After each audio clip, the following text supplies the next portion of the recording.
Friends, അപ്പോൾ നമുക്ക് cooking പരിപാടിയിലേക്ക് കിടക്കാം കേട്ടോ. നമ്മൾ ഒരു ചെറിയൊരു സിമ്പിളായിട്ടൊരു ചിക്കൻ കറിയും പിന്നെ കൂർക്കുപ്പേരിയും ചെയ്യാമെന്നാണ് വിചാരിക്കുന്നത്.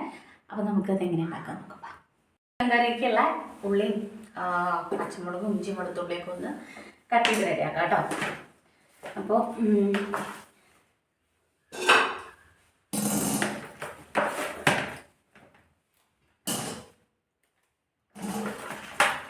ഒരു 3 പച്ചമുളക് മതി, ഒരു വലിയൊരു തക്കാളി, വേപ്പില നമുക്ക് മാറ്റി വയ്ക്കാം, കഴുകാൻ കുറച്ചിട്ട്. പിന്നെ ഒരു സവാള മതി കേട്ടോ. സവാള കൂടുതലാകുമ്പോൾ എന്താ അറിയണം, നമ്മുടെ കറി ഒരു മധുരം വരും. അപ്പം അത് വേണ്ട. കൊച്ചുള്ളി, ചെറിയ ഉള്ളി കുറച്ചുകൂടെ കൂടുതൽ എടുക്കുമ്പോൾ നമുക്ക് ഇപ്പോൾ ചിക്കൻ കറി ആണെങ്കിലും മട്ടൺ ആണെങ്കിലും ബീഫാണെങ്കിലും ചെറുള്ളി ആവും കൂടുതൽ ടേസ്റ്റ് ഉണ്ടാവുക. അപ്പോൾ ഞാൻ വയ്ക്കുമ്പോൾ കുറച്ചും അധികം ചെറുള്ളിയെ വയ്ക്കാൻ. ഇപ്പം അഥവാ നേരെ ഇല്ലാത്ത സമയത്തൊക്കെ ആകുമ്പോഴാണ് നമ്മൾ വെല്ലുവിളി ഇത്തിരി അധികം എടുക്കാറുള്ളൂ. ഇതിപ്പോൾ ചെറിയൊരു ചിക്കൻ കറിയാണ്, അതുകൊണ്ട് നമുക്ക് ഒരുപാടൊന്നും ഉള്ളി ഇതൊന്നും നേരാക്കേണ്ട ആവശ്യമില്ല. ഇത്രയും നമുക്ക് പെട്ടെന്ന് റെഡിയാക്കാം കേട്ടോ. ഇനി നമുക്കിതൊക്കെ ഒന്ന് വാഷ് ചെയ്യാം കേട്ടോ. അതൊക്കെ കഴുകി വന്നതിന് ശേഷം നമുക്ക് സവാള അരിഞ്ഞ് വയ്ക്കാം കേട്ടോ. കുറേ സവാളയൊന്നും ഇല്ലാത്തതുകൊണ്ട് നമുക്ക് കുറച്ച് അരിഞ്ഞാൽ മതി. നമ്മൾ കൂടുതൽ കൊച്ചുള്ളിയാണ് എടുക്കാമെന്ന് പറഞ്ഞല്ലോ. സവാള അരിയണ കഴിഞ്ഞിട്ട് ഒരു തക്കാളിയാണ്, അതും കൂടെ അരിഞ്ഞ് വെച്ച് കഴിഞ്ഞാൽ നമുക്ക് എന്താ ചെയ്ത് കഴിഞ്ഞാൽ ബാക്കി ചതയ്ക്കാനുള്ളതാണ്. അത് ചതയ്ക്കാനുള്ള പരിപാടിക്ക് നോക്കാം. സവാള അരിഞ്ഞ് കഴിഞ്ഞാൽ പിന്നെ ഇഞ്ചിയും വെളുത്തുള്ളിയും നല്ലോണം ഒന്ന് അരച്ചെടുക്കണം. അത് നല്ല ചതച്ചെടുക്കുക, അല്ലെങ്കിൽ ഞാൻ പിന്നെ മിക്സിയുടെ ജാറിലിട്ടിട്ടായതുകൊണ്ട് അത് ചതച്ചെടുത്തതിൻ്റെ ശേഷമാണ് ഞാൻ അതിനകത്തേക്ക് ചെറുള്ളി ഇട്ടിട്ട് ഒന്നും കൂടെ കറക്കിയെടുക്കുള്ളൂ. അപ്പോഴേക്കും അത് റെഡി ആയിക്കോട്ടെ. ഈ ചിക്കൻ കറി നല്ല ടേസ്റ്റാണ് കേട്ടോ. അങ്ങനെ ഒന്ന് ചെയ്ത് നോക്കൂ. നമുക്ക് ചിക്കൻ കറി പല വെറൈറ്റിയിൽ ഉണ്ടാക്കാൻ പറ്റും. നമ്മളിങ്ങനെ അത് പെട്ടെന്ന് വെക്കുകയും ചെയ്യാം. കൊച്ചുള്ളി ഉണ്ടാക്കേണ്ട ഒരു പ്രയാസമേ ഉള്ളൂ. അതിപ്പോൾ നമ്മൾ ഇറച്ചി വെക്കുന്ന സമയത്ത് ഇപ്പോൾ ചിക്കൻ ആയിക്കോട്ടെ, ബീഫും മീറ്റും എന്തായിക്കോട്ടെ, മീറ്റ് ഐറ്റംസ് എന്ത് വയ്ക്കുകയാണെങ്കിലും ചെറിയുള്ളി കൂടുതലിടുന്നത് അതിൽ നല്ലൊരു ടേസ്റ്റ്. അത് ചതക്കുകയാണെങ്കിൽ ഒന്നുകൂടെ ടേസ്റ്റാണ്. ഇത് മിക്സിയിലാവുമ്പോൾ ഒരൊറ്റ കറക്ക് കറങ്ങിയാൽ മതി. അരഞ്ഞു കഴിഞ്ഞാൽ അതിൻ്റെ ടേസ്റ്റ് മാറും. അപ്പോൾ അതിനകത്തേക്ക് ഞാൻ കുറച്ച് പെരുംജീരകം കൂടെ ഇട്ടിട്ട് ഒരൊറ്റ കറക്കൽ കറക്കിയിട്ട് എടുക്കുന്നുണ്ട് കേട്ടോ. ഇനി നമുക്ക് അത് ചിക്കൻ കറി ഉണ്ടാക്കാൻ വേണ്ടിയിട്ടുള്ള പരിപാടി നോക്കാം. ചതച്ച് വെച്ചതൊക്കെ ഒരു പാത്രത്തിലേക്ക് മാറ്റിയതിന് ശേഷം ഞാൻ ചിക്കൻ കഴുകാൻ വേണ്ടിയിട്ട് നിന്നിട്ടോ. നല്ല വിനാഗിരിയൊക്കെ ഇട്ടിട്ട് ചിക്കൻ കഴുകി മാറ്റി വെച്ചു. എന്നിട്ട് നമ്മളൊരു പാത്രം വെച്ചിട്ട് എണ്ണ ഒഴിച്ചത് ചൂടായാൽ പട്ട, ഗ്രാമ്പു, ഏലക്ക ഒക്കെ കുറേശ്ശെ ഇട്ടിട്ടൊന്ന് പൊട്ടിക്കുക. അത് കഴിഞ്ഞിട്ട് നമ്മൾ അരിഞ്ഞു വെച്ചിരിക്കുന്ന സവാളയും കൂടെ ഇട്ടിട്ട് വഴറ്റിയെടുക്കുക. ഒന്നും കൂടെ മൂത്ത് വരുമ്പോൾ ബാക്കി ചേർത്താൽ മതി. അതിന് വേണ്ടിയിട്ട് നമ്മൾ ഇത്തിരി ഉപ്പൂടെ ഇട്ടിട്ട് വഴറ്റിയെടുക്കുക കേട്ടോ.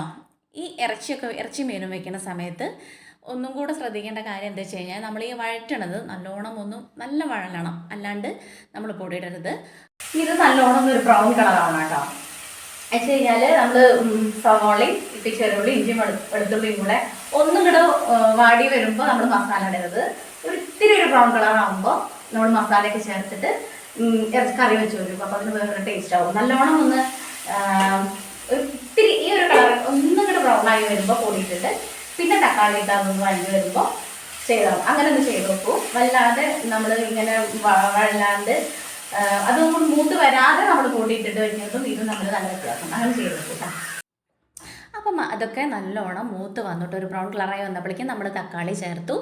തക്കാളി വെന്തുടഞ്ഞ് വന്നിട്ടാണ് നമ്മൾ പൊടി ചേർക്കാൻ പാടുള്ളൂ. അപ്പോൾ തക്കാളിയൊക്കെ ഒന്ന് വെന്തുടഞ്ഞതിന് ശേഷം നമ്മൾ പൊടി ഇട്ട് കൊടുക്കാം കേട്ടോ.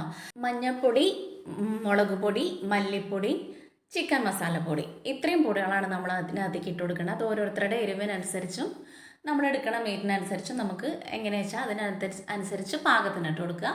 ഞാനിവിടെ പൊടികളൊക്കെ ഇട്ട് കൊടുത്തിട്ടുണ്ട്. പൊടിയൊന്ന് നന്നായി മൂത്ത് വരുമ്പോൾ അതിൻ്റെ പച്ചമണമൊക്കെ മാറി വരുമ്പോൾ നമുക്ക് അതിനകത്തേക്ക് ചിക്കൻ ഇട്ട് കൊടുക്കാം കേട്ടോ. ചിക്കൻ ഇട്ടതിന് ശേഷം എല്ലാതും ഒന്ന് ചിക്കനിൽ മിക്സ് ആവുന്ന രീതിയിൽ ഒന്ന് ഇളക്കി യോജിപ്പിച്ചതിൻ്റെ ശേഷം ഒന്ന് അടച്ചു വെക്കണം. ഒരു 5 മിനിറ്റ് അടച്ചു വെച്ചതിന് ശേഷം നമ്മൾ ഗ്രേവിക്ക് അനുസരിച്ചുള്ള വെള്ളം ഒഴിച്ചു കൊടുത്താൽ മതി. ഇനി ഗ്രേവി വേണ്ട, നമുക്കൊരു ഡ്രൈ ടൈപ്പിലാണെങ്കിൽ അടച്ചു കൊടുത്തിട്ട് ഒരു 5 മിനിറ്റൊക്കെ കഴിയുമ്പോഴത്തേക്കും അതിനകത്തേക്ക് വെള്ളം വന്നോളും. അത് വരട്ടിയെടുക്കുമ്പോൾ നമ്മളൊരു ചിക്കൻ വരട്ടിൻ്റെ രൂപമായി. ഇതിപ്പോൾ ഗ്രേവി വേണമെങ്കിൽ ഞാൻ എപ്പോഴും തിളച്ച വെള്ളമാണ് ഒഴിച്ചു കൊടുക്കുക, അല്ലെങ്കിൽ ചൂടാക്കിയ വെള്ളം ഒഴിച്ചു കൊടുക്കുക. എന്നിട്ട് പാകത്തിന് ഉപ്പൂടെ ഇട്ടിട്ട് അടച്ച് വെച്ച് വേവിക്കുക കേട്ടോ. വെച്ച് കഴിഞ്ഞാൽ ഇതിനകത്ത് നമുക്ക് ഉരുളക്കിഴങ്ങ് കൂടെ ഇട്ട് കൊടുക്കുകയാണെങ്കിൽ അടിപൊളിയാണ്. എൻ്റെ കയ്യിൽ ഉണ്ടായിരുന്നില്ല, അതുകൊണ്ട് ഉരുളക്കിഴങ്ങ് ഇട്ട് കൊടുത്തിട്ടില്ല. ആ ചിക്കൻ കറി ആവണം വരെ നമുക്ക് സമയമുണ്ടല്ലോ. അപ്പോൾ വെറുതെ നിൽക്കണ്ട, നമുക്ക് എന്താക്കാം, കൂർക്ക നേരെ വെച്ചാൽ അപ്പോഴേക്കും നമുക്ക് ഉപ്പേരിയും ആയിക്കഴിഞ്ഞ് കഴിഞ്ഞാൽ ചോറിനാം. അതൊക്കെ കഴിഞ്ഞപ്പോഴേക്കും നമ്മുടെ ചിക്കൻ കറി ആയിട്ടോ. അത് മാറ്റിയിട്ട് നമ്മളിനി കൂർക്കപ്പേര ഉണ്ടാക്കാൻ വേണ്ടിയിട്ട് നിൽക്കുകയാണ്. കുക്കറിലിടാമെന്ന് വിചാരിച്ചു. അപ്പോൾ അത് 2 വിസിലാകുമ്പോഴത്തേക്ക് അതാവുമല്ലോ. കൂർക്ക ഇട്ട് കൊടുത്തിട്ട് പാകത്തിന് ഉപ്പിട്ട് വെള്ളം ഒഴിച്ചിട്ട് ഞാനത് അടച്ചു വെച്ചു. എന്ത് പണി ചെയ്യുകയാണെങ്കിലും ഒന്ന് തീർന്നിട്ട് അടുത്തത് ചെയ്യാമെന്ന് വിചാരിച്ചിരിക്കുമ്പോൾ നമുക്കത് ഓവർലോഡായിട്ട് തോന്നും. അത് എല്ലാ കാര്യങ്ങളും അപ്പം ഒരുക്കി വെച്ചിട്ട് ഒന്ന് കഴിഞ്ഞ് അടുത്തതിക്ക് സെറ്റാക്കി വയ്ക്കുമ്പോൾ നമുക്കത് ഒരുപാട് നേരം പണിയെടുത്തു എന്നുള്ളൊരു ഫീല് തോന്നില്ല. അപ്പോൾ അതൊക്കെ ഒതുക്കി വെച്ച് കഴിഞ്ഞാൽ അടുത്തതാകുമ്പോഴേക്കും ഒതുക്കി വെച്ച് കഴിഞ്ഞാൽ നമ്മുടെ പരിപാടി കഴിഞ്ഞിട്ട് നമുക്ക് വെറുതെ ഇരിക്കാനുള്ള ടൈം കിട്ടും. ഇനി അത് കഴിഞ്ഞ് കൂർക്ക വെന്തു. ഞാൻ എപ്പോഴും പറയണുള്ള പോലെ തന്നെ എനിക്ക് ഉപ്പേരി ഉള്ളിയും മുളകും ഒക്കെ ചതച്ച് കുത്തി വറുത്തിട്ടുള്ള ഉപ്പേരിയാണ് ഇഷ്ടം. അതുകൊണ്ട് ഞാൻ അതിനകത്തേക്ക് വറ്റൽമുളക്, ചെറിയ ഉള്ളി, വെളുത്തുള്ളിയും കൂടെ ചതച്ചിട്ടുണ്ട് കേട്ടോ. പാനിൽ വെച്ച് എണ്ണ ഒഴിച്ച് ചൂടാകുമ്പോൾ കടുകിട്ട് പൊട്ടിച്ചിട്ട് നമ്മൾ ഈ കുത്തിയ വറ്റൽമുളകും ചെറിയ ഉള്ളിയും വെളുത്തുള്ളിയും കൂടെ കുത്തിയില്ലേ, അതൊക്കെ കൂടെ ഇട്ട് കൊടുത്ത് മൂപ്പിച്ച് വേപ്പിലും കൂടെ ഇട്ട് കൊടുത്തിട്ട് അതിനകത്തേക്ക് ഇത്തിരി മഞ്ഞപ്പൊടിയും കൂടെ ഇട്ട് കൊടുത്തിട്ട് കൂർക്ക അതിനകത്തേക്ക് തട്ടിയിട്ട് കൊടുക്കുക. എന്നിട്ട് നല്ലോണം മിക്സ് ചെയ്ത് ഒന്ന് വേവിച്ചെടുക്കുക. ഒരു ഇത്തിരി വെള്ളത്തോട് കൂടെ ഒഴിച്ചു കൊടുക്കണം. അപ്പോഴാണ് നമ്മൾ ആ കുത്തി വറുത്തിട്ടതൊക്കെ കൂടെ അതിനകത്തേക്ക് മസാല പിടിക്കുള്ളൂ. ഇത് കട്ടൻ ചായയുടെ കൂടെയൊക്കെ അടിപൊളിയാട്ടോ. ഞങ്ങൾ ചെറുതിലൊക്കെ അമ്മ വൈകുന്നേരത്ത് സ്കൂളൊക്കെ ഇട്ട് വരുന്ന സമയത്ത് ഇങ്ങനെ ചെയ്തു തരാറുണ്ട്. കട്ടൻ ചായയുടെ കൂടെ നല്ല അടിപൊളി ടേസ്റ്റ്. നമ്മൾ തിരുവാതിര കാലത്തൊക്കെ കൂടുതലായിട്ട് നമുക്ക് എന്ത് പറഞ്ഞ പോലെ കാച്ചിലും കൂർക്കയും കാര്യങ്ങളൊക്കെ കിട്ടുമല്ലോ. അപ്പോൾ അങ്ങനെ ചെയ്തു തരാറുണ്ട് കേട്ടോ. അങ്ങനെ ചിക്കൻ കറി ഞാനൊരു പാത്രത്തിലാക്കി മാറ്റി വെച്ചു. കൂർക്കപ്പേരിയും പാത്രത്തിലൊക്കെ ആക്കി മാറ്റി വെച്ചിട്ട് വലിയ വലിയ പാത്രങ്ങളൊക്കെ കഴുകി കഴിഞ്ഞ് കഴിഞ്ഞാൽ നമുക്ക് അടുക്കള കാണാൻ വേണ്ടിയിട്ടൊരു വൃത്തിയാണ്. ആ കുഞ്ഞു പാത്രങ്ങളാകുമ്പോൾ പിന്നീട് അത് എടുത്തിട്ട് നമുക്ക് രാത്രിയിൽ ഫുഡ് കഴിച്ച് കഴിഞ്ഞാൽ മോറി വയ്ക്കാനും ഈസിയാണല്ലോ. അപ്പോൾ അതൊക്കെ മാറ്റി. പിന്നെ ഞാൻ ഒരു 5-6 പപ്പടം ഉണ്ടായിരുന്നു. അപ്പോൾ ഒരു ഓരോന്ന് കാച്ചിട്ടുണ്ടെങ്കിൽ അടിയാവുമെന്ന് വിചാരിച്ചിട്ട് അതൊക്കെ പൊട്ടിച്ചിട്ട് കാച്ചാമെന്ന് വിചാരിച്ചു.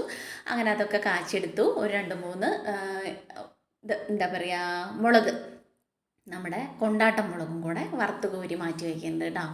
ഞങ്ങൾക്ക് നല്ല ഇഷ്ടമാണ്. മോളാണ് കഴിക്കാത്തുള്ളൂ. ഞാനും മോനൊക്കെ മുളകും എരിവും ഒക്കെ നല്ലോണം കഴിക്കും. മോൾ എരിവ് കഴിക്കില്ല എന്നല്ല, കൊണ്ടാട്ടം മുളകൊന്നും ആൾക്ക് താല്പര്യമില്ല. അപ്പോൾ ആ പരിപാടിയൊക്കെ കഴിഞ്ഞ് ഞാൻ അവിടെയൊക്കെ മൊത്തം തുടച്ച് ക്ലീനാക്കി നമ്മുടെ സ്റ്റൗവും എല്ലാം തുടച്ച് വൃത്തിയാക്കിയിട്ടു. ഇനി നമുക്ക് ബാക്കി വരുന്ന പാത്രങ്ങളും കൂടെ മോറി വെച്ച് കഴിഞ്ഞ് കഴിഞ്ഞാൽ ഉച്ചയ്ക്കത്തെ കലാപരിപാടി കഴിഞ്ഞു. ഇപ്പോൾ രാവിലത്തെ ഒരുവിധം കാര്യങ്ങളൊക്കെ കഴിഞ്ഞിട്ടാണ് ഉച്ചയ്ക്കത്തെ കാര്യങ്ങൾക്ക് നിൽക്കുക. അതാകുമ്പോൾ പിന്നെ പിള്ളേർ വരണ സമയത്ത് എനിക്ക് പിന്നെ വേറെ കാര്യമായിട്ട് പരിപാടിയൊന്നും ഉണ്ടാവില്ല. അവർക്ക് ചായക്കുള്ള കാര്യങ്ങളോ അല്ലെങ്കിൽ അവർ ചോറ് തന്നെ കേട്ടോ. ചായക്കൊന്നും ഇല്ലെങ്കിൽ ചോറ് ഉണ്ണാറുണ്ട്. അങ്ങനെയൊന്നുമുള്ള പ്രശ്നങ്ങളൊന്നുമില്ല, എന്തും കഴിച്ചോളൂ. പിന്നെയെന്ന് പറഞ്ഞു കഴിഞ്ഞാൽ ഇത് മാത്രമല്ല കേട്ടോ, എനിക്ക് എൻ്റേതായിട്ടുള്ള കാര്യങ്ങൾ ചെയ്യാനും ഞാൻ സമയം കണ്ടെത്താറുണ്ട്. സ്റ്റിച്ച് ചെയ്യാറുണ്ട്. എൻ്റെ ഡ്രസ്സും കാര്യങ്ങളൊക്കെ ഞാൻ സ്റ്റിച്ച് ചെയ്യും പിന്നീടുള്ള സമയം കിട്ടുമ്പോൾ. പിന്നെ അതുപോലെ നമുക്ക് ബാക്കിയുള്ള പുറത്തുള്ള കാര്യങ്ങളൊക്കെ ബാങ്കിലേക്ക് പോകണമെങ്കിലോ എല്ലാം ഞാൻ തന്നെ ചെയ്യാറ്. നമുക്ക് ടൈം കിട്ടില്ല എന്നുള്ള പ്രശ്നങ്ങളൊന്നുമില്ല. നമ്മുടെ പരിപാടികൾ കാര്യങ്ങളും പെട്ടെന്ന് ഒരുക്കി ക്ലീനാക്കി വെച്ച് കഴിഞ്ഞ് കഴിഞ്ഞാൽ ഫുഡിൻ്റെ എല്ലാം കഴിഞ്ഞ് കഴിഞ്ഞാൽ നമുക്ക് എല്ലാത്തിനും സമയം കിട്ടും. സമയമില്ല എന്നുള്ളതൊക്കെ വെറുതെ പറയുന്ന കാര്യമാണ്. സമയം നമുക്ക് വേണമെന്ന് വെച്ച് കഴിഞ്ഞാൽ നമ്മുടെ കാര്യങ്ങൾക്കൊക്കെ ചെയ്യാനുള്ള സമയങ്ങൾ നമുക്ക് തന്നെ കണ്ടെത്താൻ പറ്റും. അത് കഴിഞ്ഞ് ഞാൻ ഫുഡ് കഴിക്കാൻ വേണ്ടിയിട്ട് ചോറൊക്കെ വിളമ്പിയിട്ട് ചോറും ചിക്കൻ കറിയും കാര്യങ്ങളൊക്കെ വിളമ്പിയിട്ട് ഫുഡ് കഴിക്കാൻ നിൽക്കുക. എനിക്കിത് കഴിഞ്ഞിട്ട് വേണം ബാങ്കിൽ പോകാൻ വേണ്ടിയിട്ട്. അതുകൊണ്ടാണ് പടഞ്ഞ് ഓരോന്ന് ചെയ്തുകൊണ്ടിരിക്കുന്നത്. അപ്പോൾ എല്ലാവരും വീഡിയോ കാണണം കേട്ടോ. സബ്സ്ക്രൈബ് ചെയ്യുക, ലൈക്ക് ചെയ്യുക, ഷെയർ ചെയ്യുക, കമൻറ്റ് ചെയ്യുക. അപ്പോൾ ഫുഡൊക്കെ റെഡിയായി. ചോറും ചിക്കൻ കറിയും ഉപ്പേരിയും പപ്പടവും ഉണക്കമുളകും ഒക്കെ കൂടെ ആയിട്ട് ഞാൻ ഫുഡ് കഴിക്കട്ടെ. ഇനി നാളെ നല്ലൊരു വീഡിയോ ആയിട്ട് വരാം. അതുവരെ ടാറ്റാ ബൈ ബൈ.